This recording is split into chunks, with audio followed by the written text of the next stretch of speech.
Take responsibility. Do not give a chance for the devil. అపవాదికి chance, అవకాశం అవ్వద్దు. అదే ఇందా ఫస్ట్ రెఫరెన్స్ నేను చెప్పింది. Do not give the chance for the devil.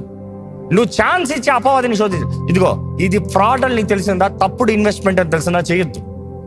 ఆ తప్పుడు ఇన్వెస్ట్మెంట్ దేవుడిని ఆశీర్వదించాలరా, అయ్యే పని కాదు. ఇది తప్పుడు ఉద్యోగం, తప్పుడు వ్యాపారం అంటే చేయొద్దు, వెళ్ళొద్దు. దేవుడు అందులో కాపాడాలని ప్రార్థన చేయొద్దు. అది ఇంకా అపవాదిని నిన్ను ఇంకా అవమానపరుస్తానికి, దేవుని నామానికి అవమానపరుస్తానికి వాడుకుంటాడు. Have values, have values.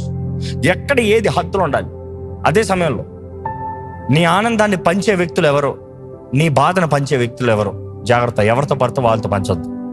ఎందుకంటే నిజంగా లోకంలో ఈ లోకపు మనుషులు ఎలా ఉన్నారు, నువ్వు ఆనందం ఉన్నావంటే అందరూ కుళ్ళు పడతారు. నువ్వు నిజంగా ఆనందం ఉన్నావంటే, నీ జీవితంలో సక్సెస్ఫుల్గా ఉన్నావంటే ఎవడో నువ్వు చూసి సంతోషపడేవాడు కాదు. ఈ మనుషుడు బుద్ధి ఎలా ఉంటుంది అంటే, ఇమ్మెచ్యూర్ మైండ్స్ ఎలా ఉంటాయంటే, వాడికి ఏదైనా ఉద్యోగం వచ్చింది అనుకో 10 పోస్టులు పెట్టుకుంటాడు. నాకు ఇది వచ్చింది, ఏదో